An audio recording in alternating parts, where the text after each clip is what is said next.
শুনতে কি চাওয়ে তোমায় স্বাগত। আজকের গল্প কালো বেড়াল, লেখক রাস্কিন বন্ড। গল্প পাঠে রয়েছি আমি, সঞ্জীব। আমাদের পাহাড়ি এলাকার বাজারে একটি দোকান ছিল। রাজ্যের আবর্জনা ডাঁই করা সেখানে, অন্ধকার, নোংরা, বিবর্ণ হয়ে আসা দোকানঘর। আমি মাঝে মধ্যে সেখানে যেতাম। এমনি বইপত্র যদি কিছু পাওয়া যায় বা ভিক্টোরিয়ান আমলের ভালো জিনিসপত্র খোঁজাখুঁজি করতাম। কেউ কেউ নাকি সে দোকানে ঘর গেরস্থালির দরকারি জিনিসপত্রও পেয়ে যেত, কিন্তু আমি সেরকম কিছু দেখিনি কোনোদিন। তবে আমায় আকর্ষণ করেছিল দোকানের এক কোণে দাঁড় করানো একটা ঝাড়ু। পুরনো বটে, কিন্তু তখনও বেশ ঠিকঠাকই ছিল। ঠিক এই ধরনেরই লম্বা হাতলওয়ালা ঝাড়ু আমার খুব দরকার ছিল। আমার কোনো কাজের লোক নেই, তাই কটেজ ঝাড় দেওয়ারও কেউ নেই। আর ওই সাধারণ ছোট হাতলওয়ালা ঝাড়ু দিয়ে কোমর দ্বিগুণ বাঁকিয়ে ঝুঁকে ঝাড় দেওয়া আমার মোটেই পছন্দের নয়। কিন্তু দোকানি পুরনো ওই ঝাড়ুর দাম চাইল 10 টাকা। আমি ধুন্ধুমার দরাদরি করে সেটিকে 5 টাকায় নামিয়ে আনলাম। ঝাড়ুটা বেশ শক্তপোক্ত, দেখতেও মজবুত। প্রত্যেক দিন সকালে এটি দারুণ কাজ দিচ্ছিল। এখন এখানেই গল্পটা শেষ হতে পারত, বা গল্পটা শুরুই হতো না, যদি বাগানের পাঁচিলে একটা বড়সড় কালো বেড়ালকে বসে থাকতে না দেখতাম। উজ্জ্বল হলুদ রঙের চোখে তীব্র অন্তর্ভেদী দৃষ্টি।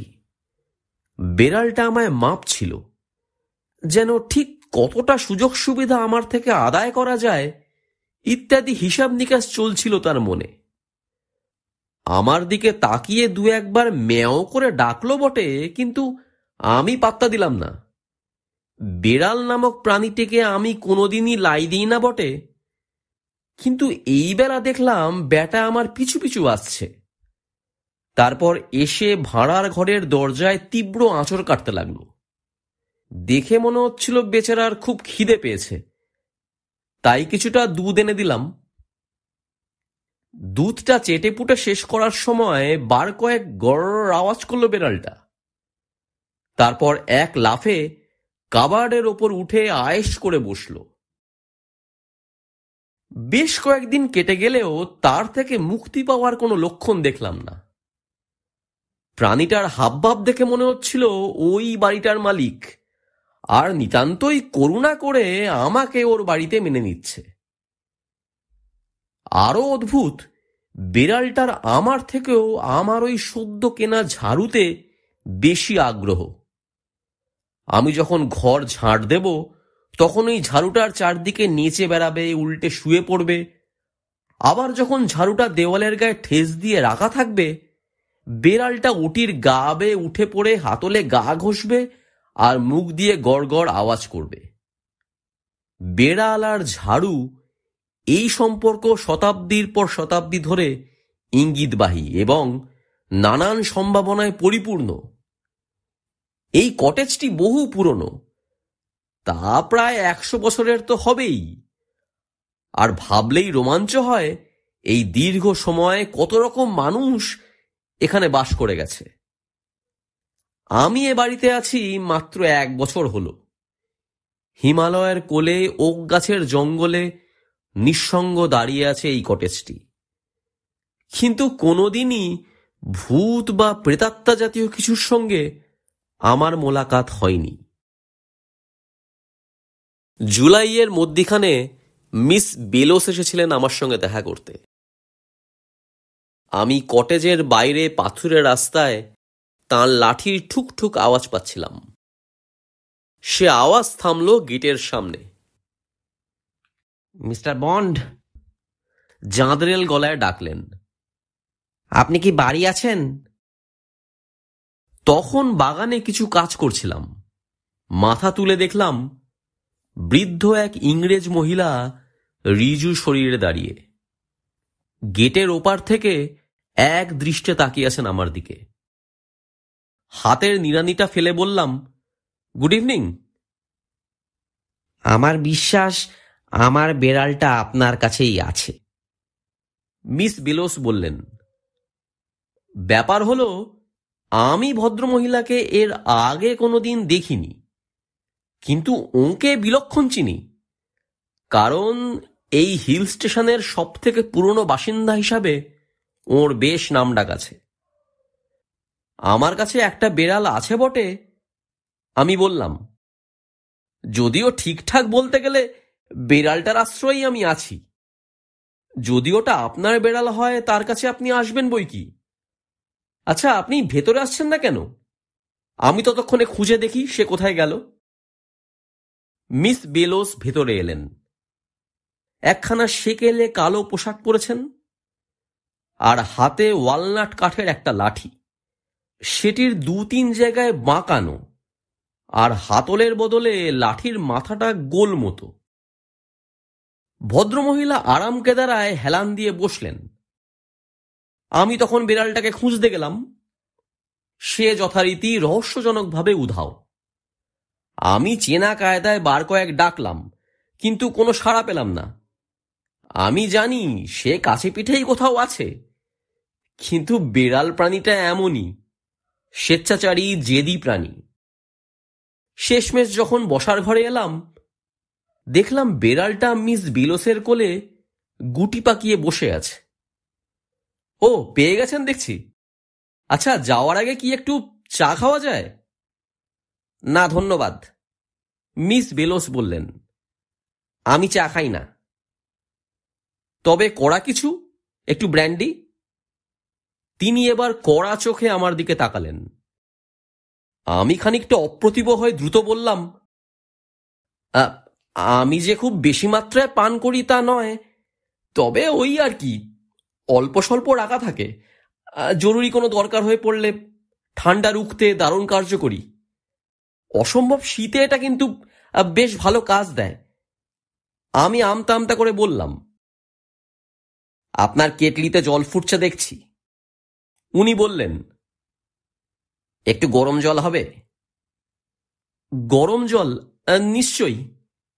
আমি তখন কিঞ্চিত বিহ্বল, কিন্তু প্রথম সাক্ষাতেই মিস বেলোসকে চটাতে চাইলাম না। ধন্যবাদ, আর একটা গ্লাস। তিনি এবার গ্লাসটা নিলেন। আমি ওদিকে কেটলিটা আনতে গেলাম। খেয়াল করলাম এবার তার বিশাল পোশাকের একটা পকেট থেকে 2টি ছোট্ট ছোট্ট প্যাকেট বার করলেন। ওই অনেকটা কেমিস্টের পাউডার ভরা থাকে সেই রকম প্যাকেট। 2টো প্যাকেটই খুলে প্রথমে পার্পেল রঙা এবং এরপরে ক্রিমসন রঙা পাউডার ওই গ্লাসে ঢাললেন। কিছুই হলো না যদিও।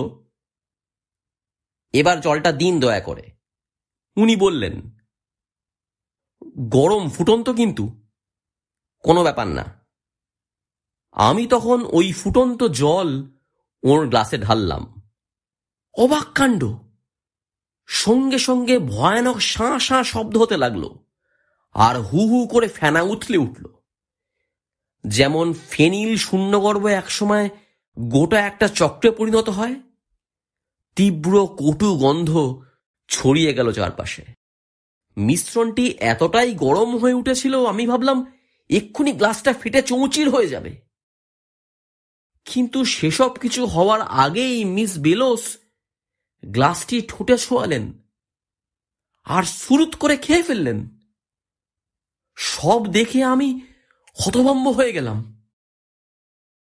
আমার মনে হয় এবার যাওয়া উচিত, বলে তিনি গ্লাসটা রাখলেন আর ঠোঁটটা মুছে নিলেন। বেড়ালটা শূন্যে ল্যাজ খাড়া করে আওয়াজ করে জানান দিল সে প্রস্তুত। মিস বেলোস বললেন, আমি তোমার কাছে কৃতজ্ঞ রইলাম, young man. Don't mention it. আমি গদগদ হয়ে বললাম, অলওয়েজ অ্যাট ইউর সার্ভিস। ভদ্রমহিলা এবারে ওর হাড় জিরজিরে হাত বাড়িয়ে দিলেন। আমার হাত ধরলেন। উফ, কি অসম্ভব ঠান্ডা সে হাত! দেখলাম মিস বেলোস আর তাঁর বেড়াল গেটের দিকে এগিয়ে যাচ্ছেন। আমি কিছুটা আনমনে বসার ঘরে ফিরে এলাম। একা থাকলে মাথায় নানান চিন্তা আসে, কল্পনার জন্ম হয়।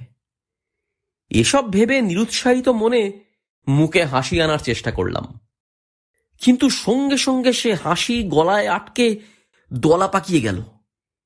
এ কি দেখছি আমি? দেখতে পাচ্ছি না। দেওয়ালের ওই কোণায় আমার ওই ঝাড়ুটা দাঁড় করানো ছিল। কোথায় গেল সেটা? আমি ছিটকে বেরিয়ে এলাম কটেজ থেকে। পথে তন্ন তন্ন করে খুঁজলাম, না, কোথাও কেউ নেই। শুধু জমাট বেঁধে আসা অন্ধকারের মধ্য থেকে ভেসে এলো মিস বিলোসের তীব্র অট্টহাসি, তারপরেই এক টুকরো গানের কলি।